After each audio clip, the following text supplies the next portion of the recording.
शस्त्र उठा लो, छोड़ो मेहंदी खड़क संभालो।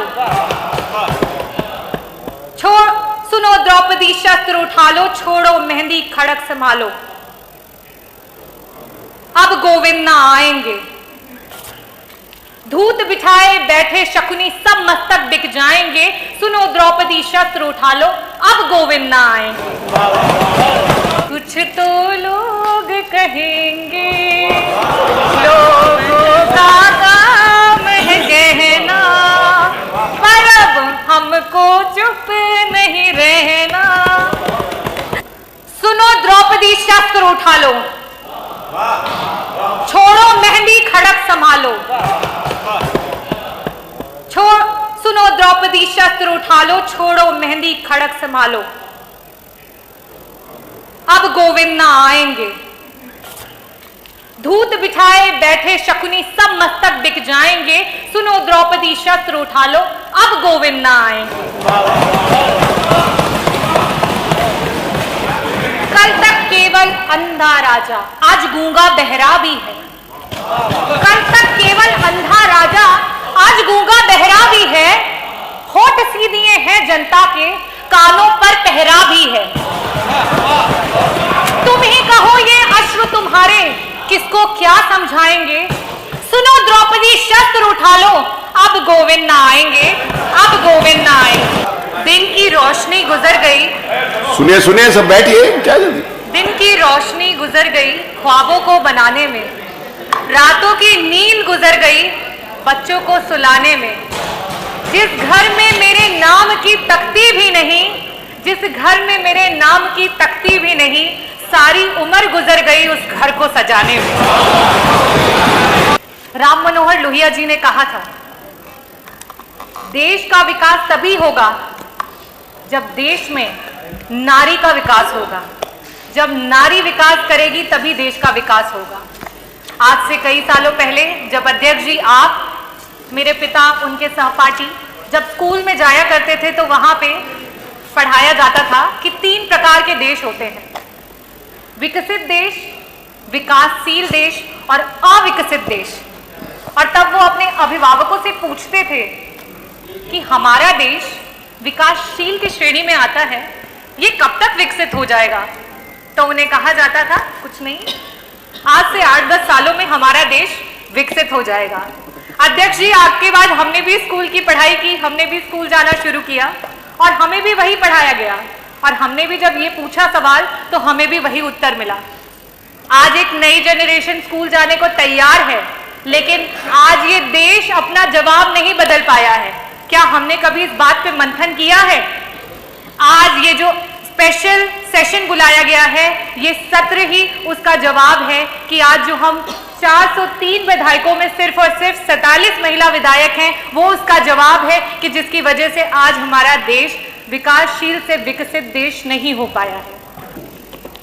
आज जब महिलाएं राजनीति में आना चाहती हैं तो कई प्रकार की कठिनाइयों का सामना करना पड़ता है। और उस पर एक छोटा सा शेर है जो मैं बोलना चाहूंगी।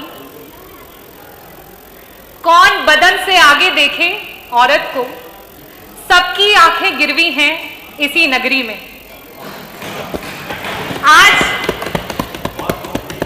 आज भी अगर औरत कुछ अच्छा नहीं कर पाती है तो आज हमें सुनने को मिलता है ये तो औरत है, इतना बड़ा दायित्व इसे दे दिया, कहां से कर पाती है। और अगर किसी तरीके से वो औरत अच्छा कर जाती है तो उसे कहते हैं अच्छा, ऐसे कैसे अच्छा कर दिया, ऐसा क्या किया होगा उसने। स्वामी विवेकानंद जी ने कहा था कि अगर किसी मकसद के लिए खड़े हो तो एक वृक्ष की तरह खड़े हो और गिरो तो एक बीज की तरह, ताकि दोबारा से उग करके उसी मकसद के लिए दोबारा से जंग लड़ सको। मैं अध्यक्ष जी आपसे कहना चाहती हूं, हमें स्पेशल अपॉर्चुनिटीज, स्पेशल सेशंस नहीं चाहिए। आज 5 दिन के सत्र में 1 दिन सिर्फ और सिर्फ महिला विधायकों को मिला है। कई सारे लोग होंगे जिन्हें दुख हो रहा होगा, कई सारे लोग हो रहे होंगे जिनको आपत्ति हो रही होगी। लेकिन मैं ये कहना चाहती हूँ कि आज 5 दिन के सदन में हमें 1 दिन का मौका मिला है। आप सोचिए, आपको इससे दुख हो रहा है, और 75 वर्षों से हम इंतजार कर रहे थे कि हमें ये मौका मिले। 75 वर्षों से हम इंतजार कर रहे हैं। आज भी उत्तर प्रदेश के अलावा बाकी सदन में जहां जहां ये आवाज जाएगी, मुझे लगता है अध्यक्ष जी, वहां पर भी इसको शुरू किया जाएगा। और इसके लिए मैं तहे दिल से आपको धन्यवाद करना चाहूंगी, अपने राष्ट्रीय अध्यक्ष जी को धन्यवाद करना चाहूंगी। मछली शहर विधानसभा, जौनपुर जनपद में 9 विधानसभाएं हैं, उसमें से मैं मछली शहर से विधायक चुन करके आई हूँ, इकलौती महिला विधायक। और मेरे यहाँ की जो रोडों की स्थिति है वो बहुत ही खराब है। मैंने पिछले सदन में भी उन बातों को उठाया था, और बड़ी मुश्किल से एक रोड है जो स्वीकृत होकर बननी शुरू हुई। जब वो रोड बनी तो उस पर जब शीलपट लगा तो उस पर हमारे जो नेबर के हमारे पड़ोसी विधायक हैं उनका नाम लिख करके आ गया। तो आज अधिकारियों की भी ये सोच है कि अरे ये तो महिला है, ये क्या कर लेगी, और ऊपर से ये विपक्ष की महिला है तो ये क्या कर लेगी। हमें इसको बदलना होगा, हमें इसे बदलना होगा। मैं सरकार से अनुरोध करूंगी कि इस तरीके की सोच पे अंकुश लगाया जाए। मैं अपनी महिलाओं को भी कहना चाहूंगी कि ये वक्त आ गया है कि हमें आगे बढ़ना होगा, हमें देश का प्रतिनिधि बनना होगा, हमें आगे बढ़ करके देश को तरक्की के रास्ते पे लेके जाना होगा। अब हमें ये नहीं सोचना है कि लोग क्या कहेंगे और समाज क्या कहेगा, क्योंकि कुछ तो लोग कहेंगे, लोगों का काम है कहना, पर अब हमको चुप नहीं रहना। मैं एक ग्रामीण अंचल से आती हूँ। मैं आज जो मुझे मौका मिला है उसके माध्यम से अपने विधानसभा की सारी मेरी माताओं और बहनों को दिल से धन्यवाद करती हूँ कि उन्होंने मुझ पे इतना भरोसा जताया और मुझे जिता करके यहाँ पे भेजा। मैं साथ ही साथ ये भी बोलना चाहती हूँ कि आज हम भारतीय बड़े आधुनिक बनते हैं, हर बात पे बड़ी बेबाकी से चर्चा करते हैं, लेकिन जब बात आती है महिला के सशक्तिकरण की तो ना जाने हम क्यों चुप्पी साध लेते हैं। हम क्यों भूल जाते हैं कि भारत की आजादी में महिलाओं का बलिदान कहीं से कम नहीं था। चाहे वो रानी लक्ष्मी बाई रही हो, चाहे वो झलकारी देवी रही हो, चाहे महारानी अहिल्याबाई होलकर रही हो, चाहे ज्योतिबा फूले जी रही हो, और साथ ही साथ चाहे वो मातंगी देवी रही हो जिन्होंने वंदे मातरम कहते कहते अपने प्राणों की आहुति दे दी, चाहे वो कनकलता रही हो जिन्होंने 17 साल की उम्र में हाथ में राष्ट्रीय ध्वज को लिए वीर गति को प्राप्त हो गई हो। हमें उन बातों को नहीं भूलना चाहिए, और शायद इन्हीं बातों को भूलने की वजह से आज महिलाएं पीछे छूटती चली जा रही हैं। मैं ग्रामीण अंचल से आती हूँ और वहां पे मैंने कई बार सुना है, तो मैंने कहा कि यहाँ से एक मैसेज देना बहुत जरूरी है। बहुत सारे लोगों को ऐसा लगता है कि हम महिला के प्रतिनिधित्व में पीछे उसके चल रहे हैं। हम कैसे महिला के पीछे चल सकते हैं?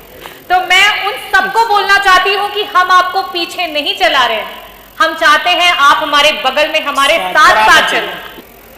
मैं धन्यवाद करना चाहूंगी आदरणीय मुख्यमंत्री जी को कि जिस दिन मॉनसून का पहला सत्र था उस दिन हमें अंदर नहीं आने दिया। मैं पूछना चाहूंगी हमारी पक्ष के विधायकगण से, दिल पे हाथ रख के बताइए, क्या आपको अच्छा लग रहा था यहाँ की सारी सीटें खाली थी? इस सदन की शोभा तभी तक है जब तक पक्ष और विपक्ष साथ में यहाँ पे बैठता है।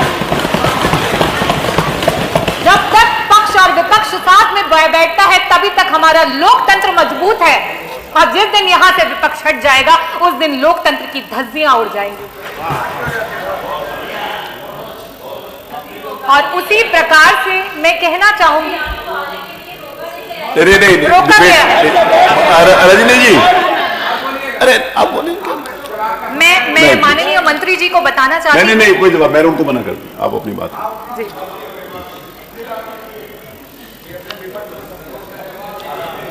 चलिए धन्यवाद, अगर हो गया हो तो। नहीं सर, नहीं हुआ, अभी तो बहुत लंबा है। वो कागज नहीं मिल रहे, धन्यवाद अध्यक्ष जी। नहीं, कागज नहीं मिल रहा, मैं इसी को बोल रहा था, ऐसे नहीं बोल रहा। मुख्यमंत्री जी को धन्यवाद कर रही थी कि जैसे कि हमें आने नहीं दिया, तो उस दिन यहाँ पे आपके पॉलिसीज की पर्चियां बट रही थी, तो मैं बहुत बहुत धन्यवाद प्रकट करना चाहूंगी कि वो पॉलिसीज की पर्चियां हमें भी मिली। तो मैं उसके बारे में बताना चाहती हूँ। उसमें आपने विवाह के लिए कन्या अनुदान देने का एक संकल्प लिया है। कोरोना काल में बहुत सारे गरीब परिवार अपने बच्चों की शादी नहीं कर पाए।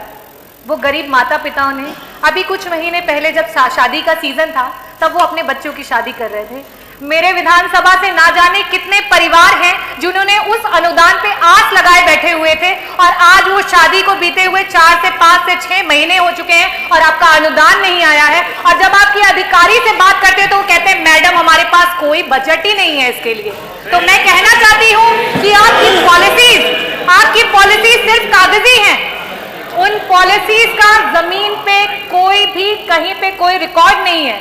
मैं आज कहा गया माननीय मुख्यमंत्री जी द्वारा कि हम अपने जो भी हमारी प्रॉब्लम्स हैं उन्हें बता सकते हैं और एक सकारात्मक तरीके से इस पर डिस्कशन कर सकते हैं। तो मैं आपको ये बताना चाहती हूँ कि मे भी ऐसा हो सकता है कि आप सच्चाई से अपरिचित हो, तो मैं आपको ये बताना चाहती हूँ, अवगत कराना चाहती हूँ और एक रिक्वेस्ट भी करना चाहती हूँ कि जो आपकी पॉलिसीज हैं वो लोगों तक नहीं पहुंच पा रही हैं, इसके लिए एक डेलीगेशंस की टीम बनाई जाए।